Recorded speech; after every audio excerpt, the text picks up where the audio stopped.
కొంతమంది పేషెంట్స్కి ఐవీఎఫ్ అప్పుడప్పుడు ఫెయిల్ అవుతూ ఉంటుంది. సో అందరికీ ఒకేసారికి ఐవీఎఫ్లో సక్సెస్ ఉండదు. ఐవీఎఫ్ కానివ్వండి, ఇక్సీ కానివ్వండి, ఏదైనా సరే, ఏ ప్రొసీజర్ అయినా సరే ఫెయిల్యూర్ అనేది ఉంటుంది. సో అలా ఎందుకు ఫెయిల్యూర్ అవుతుంది, ఒక కారణం గురించి మాట్లాడుకుందాం మనం. యూజువల్గా ఎండోమెట్రియం అనేది అంటే గర్భసంచికి 3 పొరలు ఉంటాయి. ఈ 3 పొరల్లో ఈ పై పొరని పెరిమెట్రియం అంటాము, మధ్యలో పొరని మయోమెట్రియం అంటాము, లోపల పొరని ఎండోమెట్రియం అంటాము. ఈ ఎండోమెట్రియం లోపల మనకి ఈ పిండం అనేది నాటుకునేది ఇక్కడే అనమాట. ఈ నాటుకునే ఏరియా ఎప్పుడైతే బాగుంటుందో డెఫినెట్గా మనకి లోపల ఇంప్లాంటేషన్ అంటే బిడ్డ పట్టుకోవడం అనేది జరుగుతుంది. లేదంటే ఏమవుతుంది, బిడ్డ పట్టుకోవడం అనేది జరగదనమాట. ఇది ప్రాబ్లం అవుతుంది. దానివల్ల ఈ ఎండోమెట్రియం అనేది ఎంత ఉండాలి డాక్టర్ గారు అని అడుగుతారు. డెఫినెట్గా ఎండోమెట్రియం అనేది అరౌండ్ 10 మిల్లీమీటర్స్ అనేది ఒక బేసిక్ యావరేజ్గా మన అందరికీ కూడా ఉండాల్సిన పరిస్థితి అనమాట. అలా ఉండాలి, ఆ థిక్నెస్ ఉండాలి. అట్లా కాకుండా ఎండోమెట్రియం అనేది లెస్ దెన్ 7 మిల్లీమీటర్స్ ఉంటే మనకి చాలా ప్రాబ్లం అవుతుంది. తొందరగా బిడ్డ పట్టుకోవడం అనేది ఇబ్బంది అవుతుంది.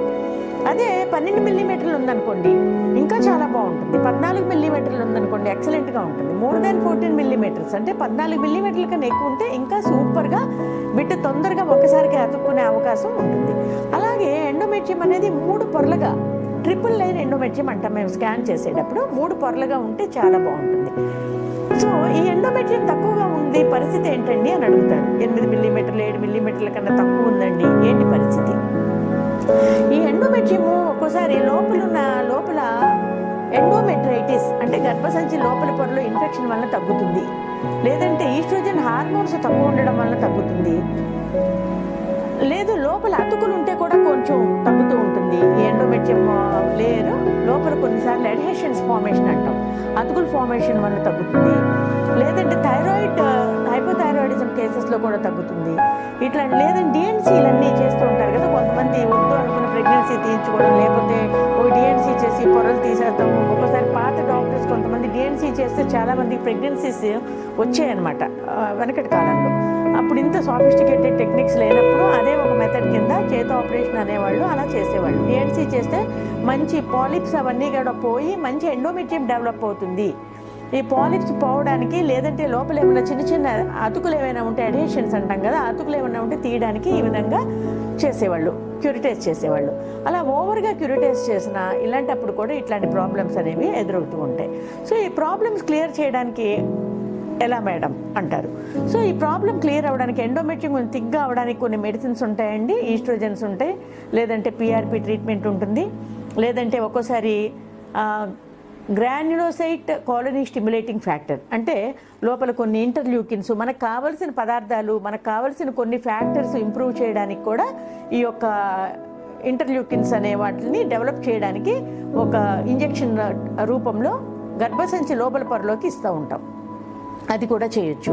లేదంటే సిల్డనాఫిల్ లోపల ఆ యొక్క బ్లడ్ సప్లై బాగా పెరగడానికి మనం కొన్ని స్టెప్స్ తీసుకోవచ్చు. అట్లాగే కొంత ఆహార పదార్థాల మార్పులు, డ్రై ఫ్రూట్స్, లేదంటే మంచి బెర్రీస్, బాగా విటమిన్స్ అన్నీ మనకు దొరికే పదార్థాలు, లేదంటే సోయా ప్రోడక్ట్స్, ఇవన్నీ కూడా ఎక్కువ తీసుకున్నా కూడా మనకి ఈస్ట్రోజన్ లెవెల్ పెరిగి లోపల ఉన్న ఎండోమెట్రియం థిక్నెస్ పెరగడానికి అవకాశం ఉంటుంది.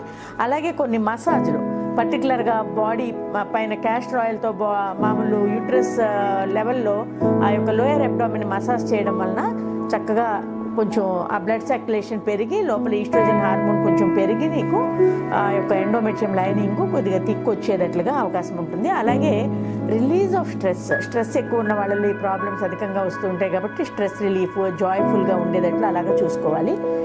నెక్స్ట్ వేరే డ్రగ్స్, ఈస్ట్రోజన్ డ్రగ్స్ ఉంటాయి, ఈస్ట్రోజన్ క్రీమ్స్ ఉంటాయి. అలాగే నార్మల్ ఫుడ్లో కూడా మంచిగా ఈస్ట్రోజన్స్, మంచి ఎక్సర్సైజు, రెగ్యులర్ ఎక్సర్సైజు, వార్మప్స్. ఎందుకంటే లోపల బ్లడ్ సప్లై పెరిగితే మనకి ఓవరాల్గా యూట్రస్ కెపాసిటీ పెరుగుతుందన్నమాట. యూట్రస్ కెపాసిటీ బిడ్డను బేర్ చేయడానికి పెరుగుతుంది. సో దీనివల్ల మనం ఇలాంటి పద్ధతుల్లో మనం ఉపయోగకరంగా చేసుకోవచ్చు. తప్పకుండా ఒక నెలలో మనకి ఎండోమెట్రియం తక్కువగా ఉన్న కొంతమంది పేషెంట్స్కి 2వ నెలలో 3వ నెలలో ఇంప్రూవ్ అయ్యే అవకాశాలు ఎక్కువగా ఉంటాయి. లేదు 3 సార్లు కూడా ఫెయిల్యూర్ అయితే, ఎండోమెట్రియం థిక్నెస్ మీకు కనుక పెరగకపోతే 3-4 టైమ్స్ చేయించుకునే ఐవీఎఫ్ ప్రాసెస్ ఫెయిల్యూర్ అయితే కనుక మీరు సొరగసీ పద్ధతికి కానీ లేదంటే అడాప్షన్కి కానీ ఇలాంటి పద్ధతులకు వెళ్ళడం అనేది చాలా మంచిది.